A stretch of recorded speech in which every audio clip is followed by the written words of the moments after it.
Aleluias, amém? Isaías capítulo 43, versículo 1. Preste atenção nessa palavra aqui, meu irmão, olha que coisa tremenda que o Senhor fala para nós. Diz assim, ó: mas agora, assim diz o Senhor que o criou, ó Jacó, e que o formou, ó Israel, não tenha medo, porque eu o remi, eu o chamei pelo seu nome, você é meu. Quando você passar pelas águas, eu estarei com você. Quando passar pelos rios, eles não o submergirão. Quando passar pelo fogo, você não se queimará, nem as chamas não o atingirão. Porque eu sou o Senhor seu Deus, o Santo de Israel, o seu Salvador. Dei o Egito em resgate por você, e a Etiópia e Sabá, para que você fosse meu. Visto que você é precioso aos meus olhos e digno de honra, porque eu o amo. Darei homens por você e povos em troca da sua vida. Meu irmão, que tremendo, né? Olha só que palavra maravilhosa. É uma verdadeira declaração de amor de Deus por nós. Sim ou não?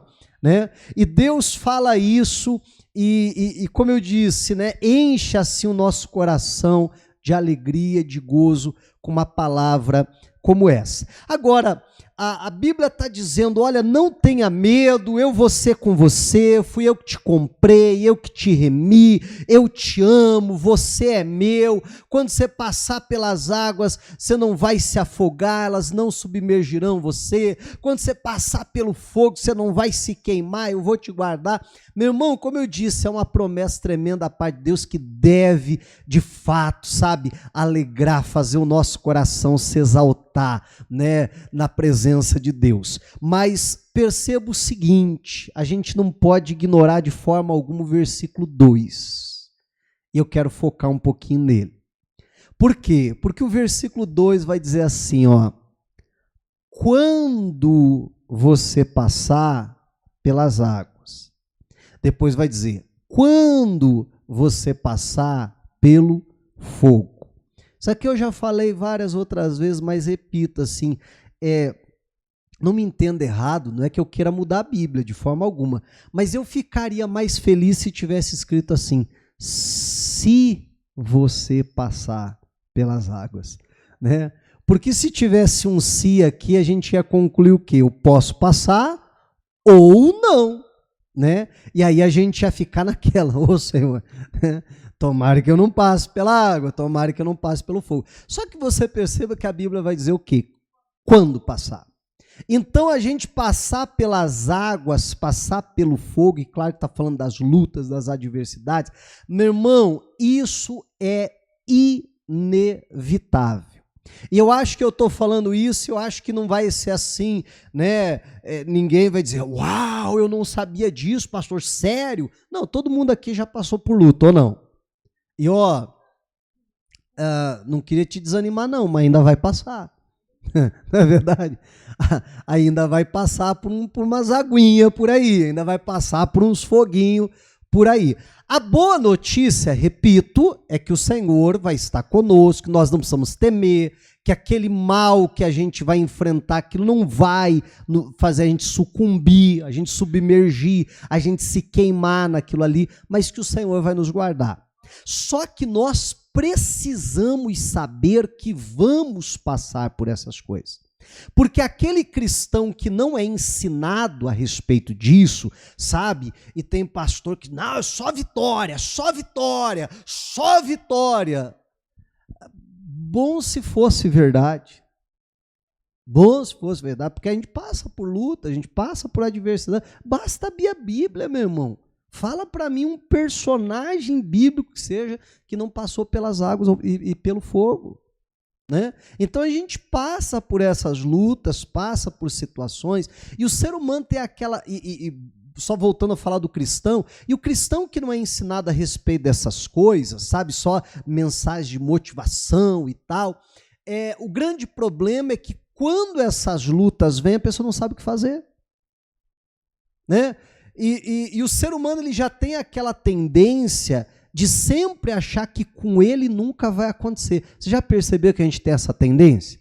De sempre achar que com a gente não vai acontecer. Não, pode acontecer com todo mundo. A gente ouve, né, até os noticiários, certas situações. Não, isso pode ser com todo mundo. Comigo nunca vai acontecer. Né? Ou falar, por exemplo, de uma doença. Não, isso aí não, na minha família isso nunca vai acontecer. A gente ouve falar de tragédias. Não, isso aí nunca vai acontecer. Não é assim? Meu irmão, e infelizmente, muitas vezes essas coisas acontecem com a gente. Glória a Deus, que Deus ele nos guarda, nos protege, olha, de muitas coisas que a gente não faz nem ideia. Amém. Mas outras situações são inevitáveis e nós teremos que passar. E aí, quando a gente está passando por essas situações, é que a gente precisa lembrar disso.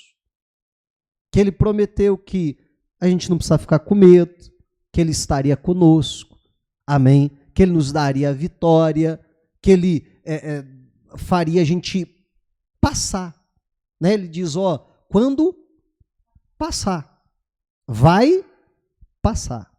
Se você, quem sabe, diz, pastor, olha, eu sei bem do que o senhor está falando, eu estou vivendo um momento desse agora na minha vida. Bom, já agarra aí essa bênção. Vai passar, não é isso? Quando passar pelo fogo, quando passar pela água. É algo passageiro e a gente vai chegar do outro lado. Só que a gente precisa, como eu dizia, estar preparado para todas essas coisas. Certa ocasião, Jesus chega para o Pedro e diz assim, ô Pedro, Satanás me pediu para te cirandar como trigo.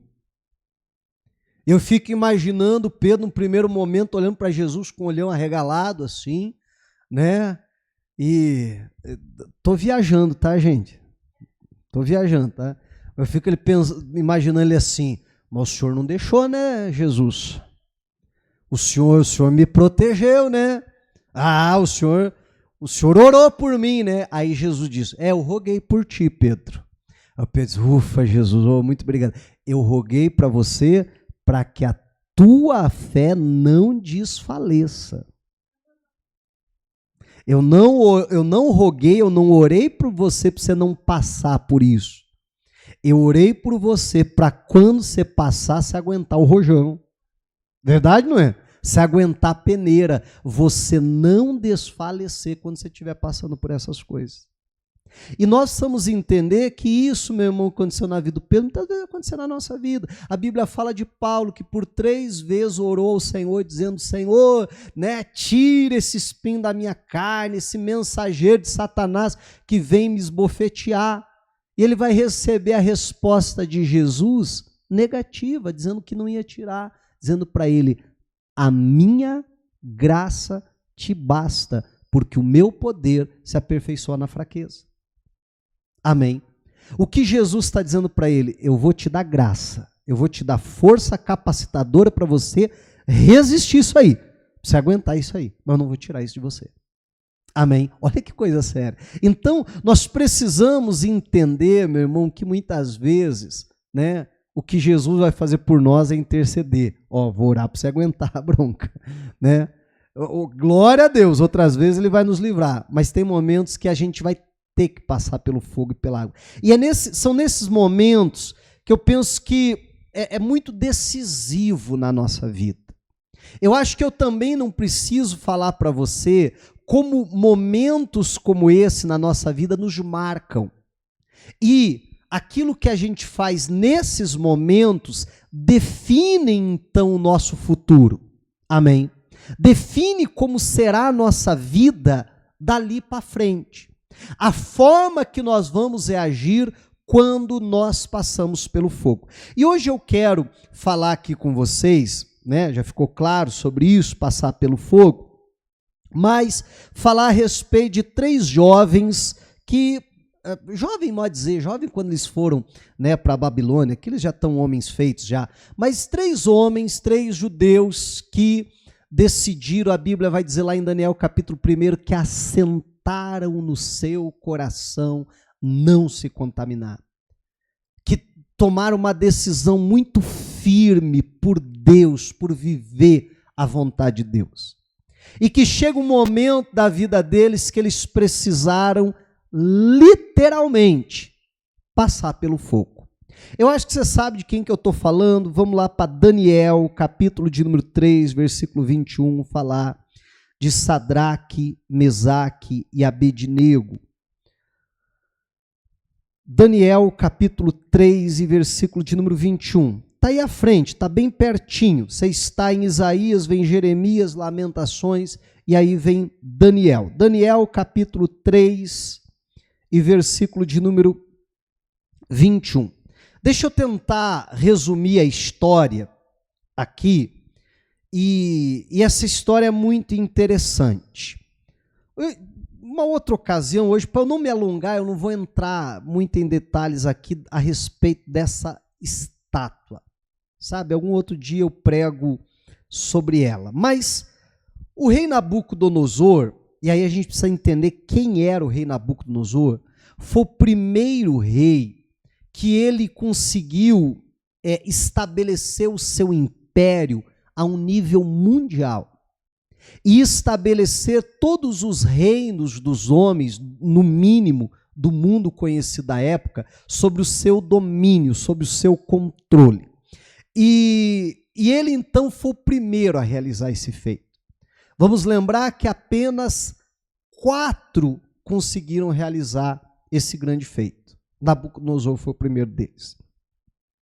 E ele então, vou resumir de uma forma bem rápida. No capítulo anterior, ele tem uma visão de uma estátua, aonde a Bíblia faz menção da vinda de Jesus, que iria derrubar a estátua e acabar com o domínio mundial dos homens. E que aquela pedra que foi cortada sem o auxílio das mãos dos homens, fazendo menção a Cristo, iria crescer num grande monte, dominar toda a terra e o seu reino não teria fim. Amém. Mas estava sinalizando que o reino de Nabucodonosor teria um fim. Seria substituído por um reino inferior ao dele, os medo-persas, depois de Alexandre o Grande, os macedônios, por fim os romanos, e justamente no tempo do 4º império dos romanos, viria uma pedra sem o auxílio da mão dos homens, Jesus Cristo, a pedra fundamental que derrubaria então a estátua. No capítulo seguinte, o rei Nabucodonosor ele constrói uma estátua inteirinha de ouro. Eu não sei se de uma forma consciente ou não, ou algo ligado até à sua inconsciência, mas me parece que algo até consciente, aquela estátua é uma rebelião aberta contra Deus. Aquela estátua é uma declaração: eu não sou só a cabeça, e o meu reino não vai passar. Eu sou a estátua toda, eu vim para ficar. Sabe aquela história daqui eu não saio, daqui ninguém me tira?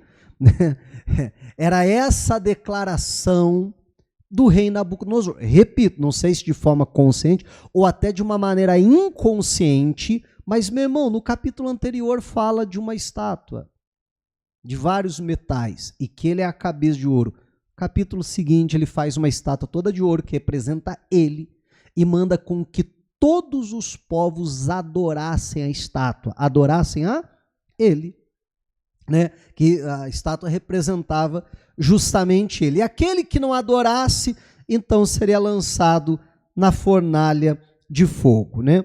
Então, repito, perceba que se prostrar àquela estátua não era simplesmente uma questão de cultuar alguém que não era Deus, que isso é pecado. Mas não era só questão disso, era se dobrar a mensagem que Nabucodonosor estava dizendo: independente do plano que Deus tenha para a humanidade, eu tenho outro.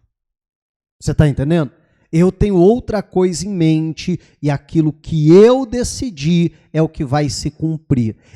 Olha só, ele não fazia ideia que, na verdade, agindo assim, ele estava se levantando contra Cristo, né? Porque é Cristo que era a pedra lá. Claro, ele não fazia ideia disso, mas só para você entender aonde o cara está se enfiando. Amém? Com quem que ele está mexendo. E aí, esses três hebreus, Sadraque, Mesaque e Abednego, que estão ali, e a ordem era, olha, quando a música tocar, todo mundo precisa se prostrar e adorar a imagem, quem não fizer isso vai morrer. E aqueles três, então, não se prostram. Aqueles três, né, eu acredito que até entendendo a mensagem da estátua, porque vamos lembrar, quem é que interpretou a mensagem? Foi Daniel, companheiro de Sadraque, Mesaque e Abednego. Provavelmente que eles ficam sabendo da interpretação. Então, provavelmente que eles estão entendendo o que é aquela estátua. Não é simplesmente, né, algo ali que não se deve adorar, mas que é um plano, né, uma declaração, uma rebeldia aberta contra Deus. E eles dizem, eu não estou dizendo que se fosse só uma estátua que seria menor, mas só para você compreender o contexto, né? Penso que se fosse um outro Deus em outro contexto, eles também não se prostrariam, mas só para você entender a gravidade da situação. Eles dizem, nós não vamos se prostrar. E aí levam a notícia para o rei, teve três aí que não se dobraram, todo mundo obedeceu a sua ordem, se dobrou, menos eles. Né? E já me perguntaram assim, pastor, então Daniel se dobrou? Não, no finalzinho do capítulo 2, a gente lê que enquanto Daniel permaneceu na corte do rei, os três foram designados para cargos de autoridade e confiança nas províncias, né? Então eles estavam em locais distintos, separados. Então não é que Daniel se prostrou, mas é que, né, primeiro estava em um lugar diferente e outros três é que foram denunciados, né? Isso que a gente precisa entender. E aí levaram os três até diante do rei. Chegando lá, o rei diz assim, há um decreto, há uma ordem, eu mesmo desse decreto, que quem não se prostrar seria morrer. Fiquei sabendo que vocês não se prostraram. É isso mesmo, rei, nós não nos prostramos. Então, eu nem deveria, viu? Eu vou fazer o seguinte, eu vou dar uma segunda chance para vocês. A próxima vez que a música tocar, se vocês se prostrarem diante da imagem, bem será. Eu vou perdoar a primeira vez e tal, vida que segue, como se nada tivesse acontecido. Mas se vocês não se prostrarem em imagem, aí não vai ter jeito, vocês vão para fornalha de fogo. E aí eles já respondem para o rei, rei, faz o seguinte, não precisa nem nos dar a segunda chance, não. Porque a gente já está de antemão dizendo para o senhor que nós não iremos nos prostrar à imagem que o Senhor edificou. Meu irmão, contrariar um rei já não é boa ideia. Agora, contrariar o cara que dominava, né, todo mundo, literalmente, é muita confiança em Deus. Amém? E o rei ficou doido com eles. Eles dizem, fique o senhor sabendo, ó rei, que o nosso Deus, ele é poderoso para nos livrar da sua mão. E aí eu acho fantástica a primeira declaração, uma declaração de fé. Mas, ao meu ver, a segunda declaração é mais de fé do que a primeira. Porque a segunda ele diz assim, e se ele não livrar, amém? Porque eles sabiam que tem hora que Deus livra. E tem hora que Deus não livra. Amém? E eles dizem assim, e se Deus não livrar? Eles sabiam, se Deus não livrasse, o que ia acontecer? Eles iam morrer. Mas eles dizem, se Deus não livrar, para a gente não mudou nada. Ele continua sendo Deus, nós continuamos obedecendo a Ele sem problema nenhum. A única diferença é que a gente vai morrer no processo. Então, você concorda que precisa de mais fé para a segunda declaração do que para a primeira? Né? Deus é poderoso para nos livrar e tal, já precisa de fé. Agora, para a segunda ainda mais. E se ele não livrar, a gente morre, mas morre feliz, cumprindo a vontade de Deus, não tem problema nenhum. Não vamos nos decepcionar com Deus, nada. Normal. E aí o rei então manda aquecer a fornalha 7 vezes, a história você deve conhecer. E aí acontece o seguinte, vamos lá, Daniel capítulo 3, versículo 21. Encontraram aí? Então diz assim, ó. Então estes homens foram amarrados com os seus mantos, túnicas, chapéus e as suas outras roupas e foram jogados na fornalha de fogo ardente. Mas, porque o rei exigia urgência e a fornalha estava superaquecida, as chamas do fogo mataram os homens que jogaram Sadraque, Mesaque e Abednego dentro da fornalha. E os 3 homens, Sadraque, Mesaque e Abednego, caíram amarrados dentro da fornalha de fogo ardente. Em seguida, o rei Nabucodonosor, muito espantado, se levantou depressa e perguntou aos seus conselheiros: não eram 3 os homens que amarrados e jogados no fogo? E eles responderam: é verdade, ó rei. Eu brinco, sabe aquela turma que é paga para concordar com o rei? É verdade, ó rei. Mas o rei diz: eu, porém, estou vendo 4 homens soltos andando no meio do fogo. Não sofreram nenhum dano. E o aspecto do quarto é semelhante a um filho dos deuses. Então Nabucodonosor se aproximou da porta da fornalha de fogo ardente e gritou: Sadraque, Mesaque e Abednego, servos do Deus Altíssimo, venham para fora, venham cá. Então Sadraque, Mesaque e Abednego saíram do meio do fogo.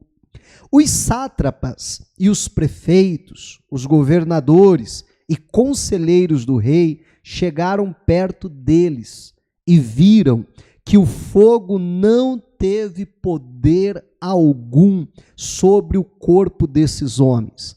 Os cabelos da cabeça não foram chamuscados, os mantos, e aí eu gostaria que você prestasse atenção nessas 2 últimas declarações, a gente daqui a pouco volta a elas. Os mantos não sofreram mudança e eles não estavam com cheiro de fumaça. Nabucodonosor disse: bendito seja o Deus de Sadraque, Mesaque e Abednego, que enviou o seu anjo e livrou os seus servos que confiaram nele, pois não quiseram cumprir a palavra do rei, preferindo entregar o seu corpo a servir e adorar um Deus que não era o Deus deles. Diga a glória a Deus. Amém. Meu irmão, ele dá ordem, então diz: olha, venham aqui para fora. E ele sai de lá como se nada tivesse acontecido. E a gente vê na vida desses 3 se cumprir a promessa que nós lemos há pouco lá em Isaías: quando passares pelo fogo, que não te queimará, o fogo não te atingirá. E eles estão vendo então essa promessa se cumprir na vida deles. E eles saem dali completamente ilesos. Interessante que a única coisa que aquele fogo queima, além dos soldados que os lançaram lá dentro, que morreram, a única coisa que queima é as amarras deles, que foram jogados amarrados, e aquele fogo queima, imagino ser uma corda, a corda que estava em volta do pulso, e não queima o pulso. Amém, igreja? Olha que fantástico o poder de Deus, né? E eles estão lá tranquilos e saem de lá. E aí, né, o que não é de se admirar, meu irmão, todas aquelas autoridades vão lá chegar perto, vão lá encostar, vão lá ver, né? Porque, é claro, ninguém nunca viu aquilo. Meu irmão, os soldados que chegaram perto do fogo para jogar eles morreram queimados. E eles estão saindo de dentro do fogo, estavam passeando lá dentro, como o rei vai dizer, com Jesus, que é o quarto homem da fornalha, amém? Lá os guardando, protegendo, como ele nos prometeu em Isaías, que a gente leu há pouco. E aí eles vão lá, e eles vão, eu até brinco que eles vão até dar uma cheirada no cangote deles. É ou não é? Vão lá assim, ó. Rapaz, mas nem cheiro de fogo não tem. Né? Eu brinco com as irmãs que, né, a irmã lava a roupa, pendura lá no varal, e daqui a pouco o vizinho resolve fazer churrasco. Né? É quando você vê, deixa eu recolher lá rápido. Já era. Já pegou o quê? Cheiro de fumaça, não é assim? Mas rapaz, mas tá longe do fogo. Pois é, mas a fumaça veio aqui, já pegou aquele cheiro de fumaça. Os camaradas estavam dentro do fogo e não tinha cheiro de fumaça. Bom, o que eu quero chamar atenção aqui hoje, quando eu estava lendo eu já fiz menção, que é o versículo, deixa eu voltar aqui, que é o versículo, cadê, passei? 27, o finalzinho aqui, ó, do 27, que a Bíblia vai dizer, as duas últimas declarações, as duas últimas constatações que eles fizeram quando aqueles homens saem da fornalha. Os mantos não sofreram mudança e eles não estavam com cheiro de fumaça. Meu irmão, até agora eu contei a história. Amém? Até agora eu contei a história, agora eu vou começar a pregar. Só agora, pastor? Só agora. Até agora eu estava só contando a história. Agora é que eu vou começar a literalmente pregar. E, como eu dizia, justamente baseado nessas duas declarações. Meu irmão, se a gente observar na Bíblia, desde Gênesis até Apocalipse, as roupas, as vestes, falam da condição do homem ou da nossa condição diante de Deus. Desde lá de Gênesis, os homens, né, Adão e Eva, andavam nus e não se envergonhavam. Quando entrou o pecado, perceberam que estavam nus, ficaram envergonhados, foram lá pegar folhas de figueira para fazer um avental, e aí Deus é o primeiro que proporciona roupa para eles, para cobri-los, né? É muito comum a gente encontrar na Bíblia expressões falando de pessoas que estavam no pecado ou erro, que estavam com as roupas sujas, outras vezes vão dizer que estavam nus, né? Falando da vergonha exposta, das roupas rasgadas. Assim como a gente vai encontrar diversas declarações, repito, desde Gênesis a Apocalipse, também fazendo menção das roupas para dizer da condição do homem diante de Deus, no sentido que vestiam roupas brancas, né? Apocalipse usa bastante essa expressão, falando da santidade, né? A Bíblia, por exemplo, vai dizer assim, em todo tempo sejam alvas as suas vestes e que nunca falte o óleo sobre a tua cabeça. Será que Deus estava mandando todo mundo só andar de branco? Todo crente só andar de branco? Se fosse assim, tá todo mundo aqui no pecado, né? Verdade, né? A começar por mim, né? Será que a gente só pode vestir branco? Não, não é isso. Do que a Bíblia está falando lá? De santidade, né? Todo tempo estejam alvos as suas vestes, está falando de santidade. Então é muito claro, eu não preciso gastar muito tempo, né? Até porque já ensinei isso em outras ocasiões, para fundamentar essa ideia. Eu acho que é muito fácil da gente lembrar e visualizar essa questão. Então, quando a Bíblia vai dizer que os mantos deles, que as vestes deles, e aí vai dizer que eles foram lançados com a veste, com a túnica, com os chapéus, com as demais roupas, tudo amarraram, eles jogaram lá. E nenhuma das suas roupas. E é interessante a expressão que a Bíblia vai usar, né? Que parte ali, um pouquinho acima, né? Os mantos não sofreram mudança. Aqueles homens entraram na fornalha, ou vou trocar a expressão, ficar mais fácil de entender. Aqueles homens passaram pelo fogo E isso não mudou em nada a sua condição diante de Deus. Isso não mudou em nada a sua comunhão com o Senhor. Agora, infelizmente, nós vemos muitos cristãos que o mesmo não é verdade. Que enquanto tudo está bem, oh, aleluia, Deus é bom, né, pastor? Deus é fiel, glória a Deus, não é assim? Mas aí, quando a pessoa passa pelo fogo, pastor, Deus me abandonou, pastor. Eu acho que Deus não gosta de mim, pastor. Na verdade, não sei nem se Deus existe, pastor. Cara, aí que eu estou passando. Não é assim? Tem uns que você diz, misericórdia, onde saiu esse trem? Mas não é verdade? Porque, meu irmão, basta a pessoa passar por uma luta, basta a pessoa passar pelo fogo, a sua veste já se muda. Você está entendendo? Já se transforma. Já desde ser crente, mas ó, na hora. E eu não sei se você vai entender a minha expressão, mas, meu irmão, nós precisamos ter uma comunhão com Deus à prova de fogo. Amém. Independendo do que a gente passe, independente do que a gente enfrente, independente, né, da situação que a gente venha passar, a minha comunhão, a minha condição diante de Deus não vai ser mudada. E sabe o que é interessante nessa história? É que antes de serem jogados lá, eles já não estavam declarando justamente isso? Que eu fazia menção há pouco? Eles vão dizer assim: saiba, ó rei, que o nosso Deus é poderoso para nos livrar. E se não livrar, não muda nada. Não, Deus é poderoso para me livrar. Se ele não livrar, daí aí ficou brabo, né? Aí não dá, né? Aí eu vou morrer também não. E alguns é assim, não é verdade? Né?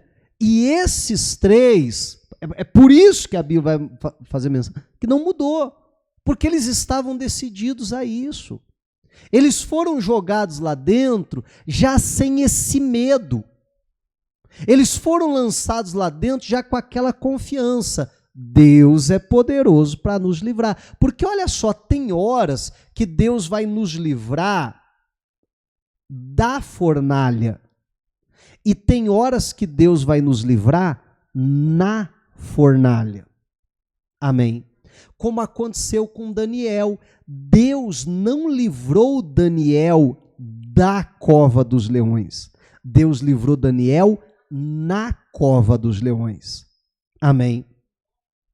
Então, é isso que nós precisamos entender. O salmista, ele diz: ainda que eu passe pelo vale da sombra da morte, não temerei mal algum, porque tu estás comigo, a tua vara e o teu cajado me consolam. Amém.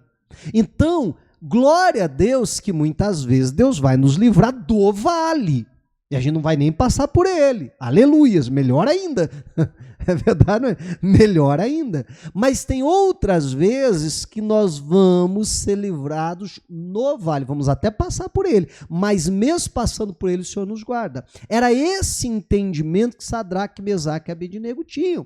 Por isso que passaram pelo fogo, saíram lá do outro lado e, as suas vestes não mudaram.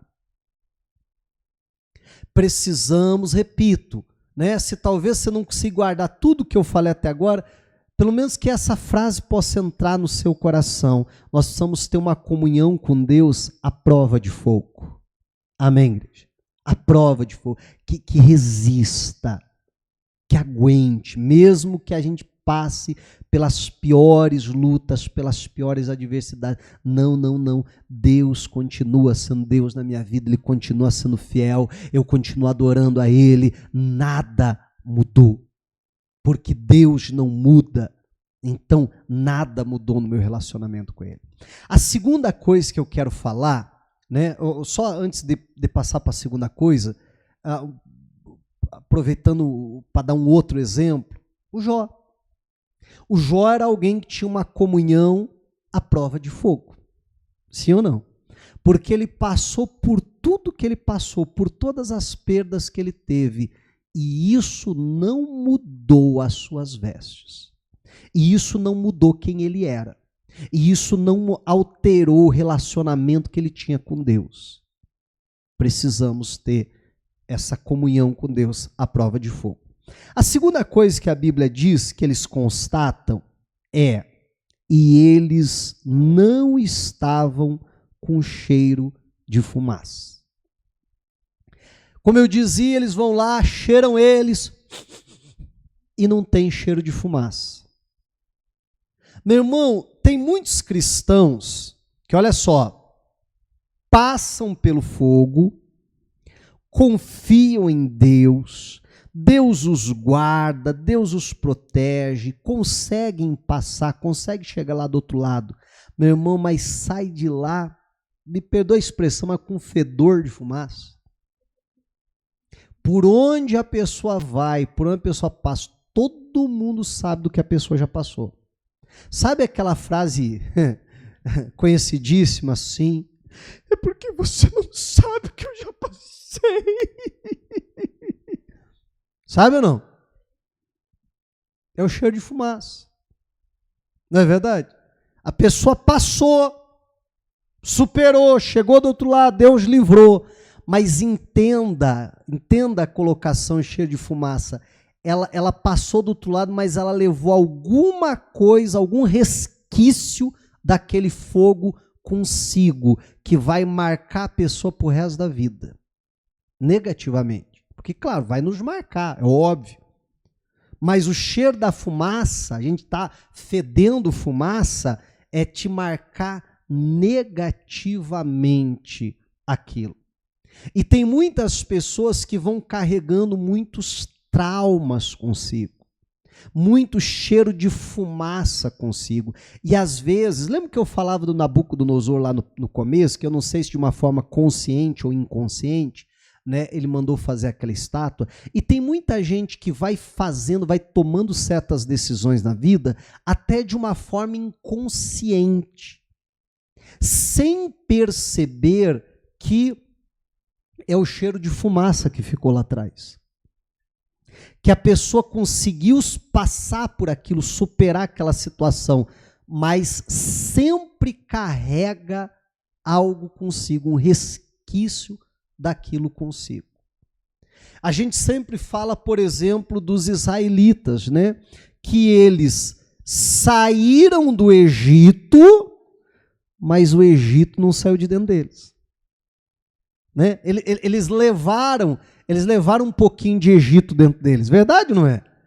E a gente vê que diversos momentos no caminho o Egito estava dentro deles, aquela mentalidade, aquela forma de pensar, até mesmo a forma que os egípcios adoravam os deuses deles, aquilo em alguns momentos, por exemplo, como lá do bezerro de ouro, eles vão mostrar que certas coisas ainda estavam dentro deles, aquela influência do Egito.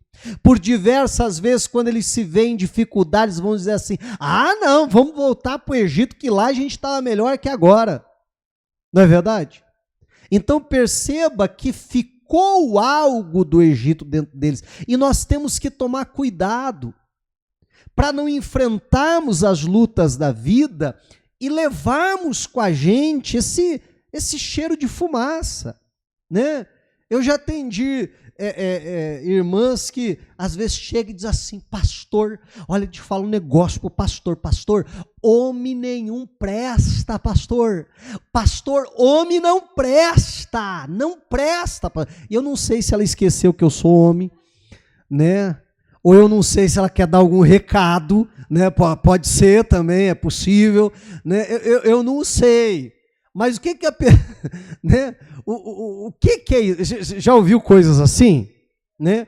Quer dizer, a pessoa passou por uma situação traumática, por um relacionamento complicado, não é verdade? A pessoa se decepcionou, né? Mas, geralmente a pessoa passou por aquele fogo. Às vezes Deus até já livrou a pobre coitada, né? Mas sai do outro lado o quê? Com cheiro de fumaça. Você está entendendo? Sai lá do outro lado com cheiro de fumaça. Quantas vezes você chega para alguém na igreja e diz assim, ô irmã, olha, a gente está precisando aqui, né, da sua ajuda para algum ministério na igreja, para fazer alguma coisa, olha, você não sente desejo de fazer alguma coisa na igreja e tal. Aí a pessoa diz assim, ai, pastor, esse negócio é complicado, né, pastor? Não, porque eu assim, eu já tentei, ou às vezes até na própria igreja aqui, ou às vezes, né, a pessoa vem de outro lugar, vem de outro ministério e diz, ai pastor, eu já me doei, eu acreditei, eu confiei, aí eu fui decepcionado, pastor, e aí as pessoas fizeram isso, aquilo, aquele outro, eu me feri, eu me machuquei, ai pastor, melhor, ó, deixa eu aqui no meu cantinho, quietinho, não mexe comigo aqui não, você está entendendo? Mas não é assim, né? Então, meu irmão, perceba, a pessoa passou, pastor, mas foi terrível, eu me decepcionei, isso, aquilo, aquele outro, mas passou, superou, tanto é que a pessoa está com Cristo ali, continua seguindo Jesus, amém? Dependendo das situações, né? Mas às vezes a pessoa carrega aquilo consigo, né? Aquele negócio, não, agora também não vou confiar mais em ninguém, né? E não dá para a gente viver uma vida sem confiar nas pessoas. Em algum momento a gente tem que se abrir, a gente tem que, né, voltar a confiar nas pessoas e assim por diante. Então, nós precisamos tomar um cuidado com isso. Eu conto de um pastor, colega meu, só para você entender, né, que isso assim, eu estou dando vários exemplos para você entender como isso às vezes influencia em diversas coisas, às vezes vai influenciar no casamento da pessoa, às vezes vai influenciar na forma que a pessoa lida com o dinheiro, com as finanças, às vezes vai influenciar, meu irmão, na forma que a pessoa se relaciona com os outros, como eu dizia, ou nas mais diversas situações da vida. E às vezes de uma forma inconsciente. A minha oração hoje, daqui a pouco nós vamos orar em cima dessa palavra, é que Deus possa nos sarar verdadeiramente, para que a gente possa, passar pelo fogo, mas não sair fedendo fumaça. Você está entendendo? Sem nenhum trauma, sem nada do fogo com a gente. Que as pessoas possam olhar para nós como olharam para eles, e isso ser até um testemunho. Poxa vida, mas você passou por tudo isso? Rapaz, nem parece que você passou por isso. Amém? Mas verdade, mas você passou por essa? Passei. Amém. Mas por que você não ficou aí todo chamuscado? Por que você não está fedendo? Não, porque a obra de Deus foi tão grande na minha vida, amém, igreja? Né, que não ficou nenhum resquício, não ficou nenhuma marca, não ficou nada, amém? E isso é um testemunho do poder de Deus, mas nós precisamos agir dessa maneira. Voltando à história que eu estava falando, já contei até outras ocasiões, mas só para você entender como isso às vezes se manifesta das mais diferentes formas. Tinha um pastor colega meu que na infância ele passou muita fome, muita necessidade, muita fome mesmo, né? Ele conta diversas vezes de ir dormir, não tinha o que comer, dormir lá com a barriga doendo mesmo de fome, até com dificuldade para dormir por causa da fome mesmo. E aí, né, isso quando era garoto, menino ali, foi crescendo e tal, ele morava lá no interior, aí foi morar para a cidade, a vida foi melhorando e tal, conheceu Jesus, sentiu chamar para fazer a obra e assim por diante. Enfim, a vida havia passado ali diversos anos daquilo, hoje era um pastor, casado e tal, mas ele, de alguma maneira, levou a fumaça com ele, né? E eu lembro da esposa dele reclamando, da esposa dele dizendo assim, pastor do céu, meu marido, ele chega em casa, ele tem que jantar, ele não consegue dormir sem jantar. Ela dizia, às vezes a gente sai, até um passeio em família, já comeu um lanche, né? Já está todo mundo, mas chega em casa e diz assim, o que a gente vai jantar? Né? E ela diz, pastor, eu tenho que ir lá fazer janta, e não pode ser assim, né? Não, frita um ovo ali com pão, né? Estoura uma pipoca, sabe aquilo que a gente faz para não enganar na fome, né? Não, pastor, tem que ser janta, arroz, feijão, né? Carne ali, ou mistura, como o pessoal fala em São Paulo. Não, tem que ser janta, pastor. Se ele não jantar, ele diz que ele não consegue dormir, né? E todo dia ele diz, não, para mim, lanche, não, isso aí não é janta, tem que ter janta, eu tenho que dormir com a barriga cheia, né? Porque, e ele falava, não, já passei muita fome, agora eu quero dormir com a barriga cheia. Meu irmão, chuta o tamanho da criança.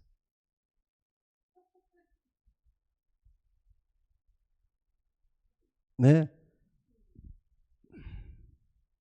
E aí, faz um bom tempo que eu não falo com ele, não converso com ele, mas a última vez que eu falei com ele, está cheio de problema de saúde. Cheio de problema de saúde.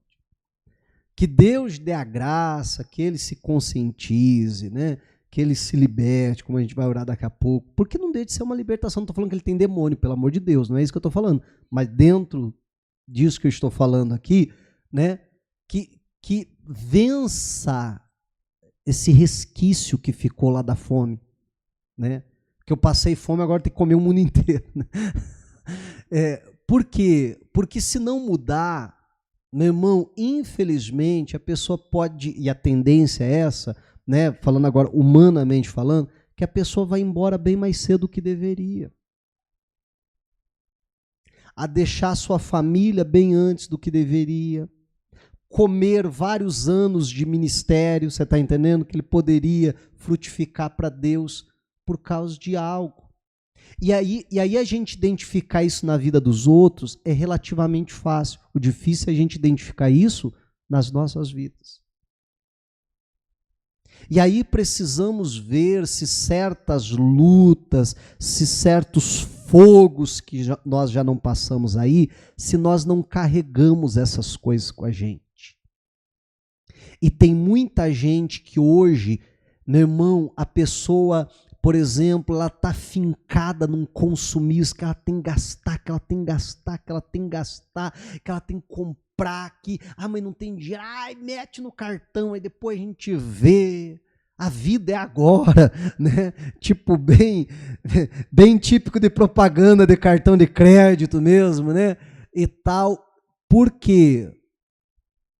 Por certos fogos que a pessoa passou lá atrás, você está entendendo? Certas situações. Então nós precisamos tomar cuidado e precisamos ir diante de Deus. Se a gente conseguir identificar essas coisas em nós, melhor. Se a gente não consegue identificar, que a gente possa ir diante de Deus com sinceridade, dizer, Senhor, eu não sei se talvez alguma dessas coisas possa estar me afetando, situações que aconteceram lá na minha infância e que até hoje influenciam a minha vida, influenciam as minhas decisões, influenciam a forma que eu trato as pessoas, influenciam, sei lá, às vezes até o meu relacionamento com Deus. Amém? Então, que o Senhor possa hoje vir nos sarar, porque eu sou pregador do evangelho, de boa notícia, mas eu vou ter que te dar uma má notícia hoje. A gente vai passar por muitos fogos ainda. Amém? E é como a gente lida com isso. É que faz toda a diferença na nossa vida. É como a gente vai lidar com essa situação.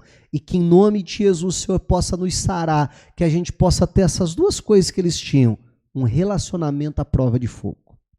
Não importa a luta, não importa a batalha, não importa a dificuldade, não importa.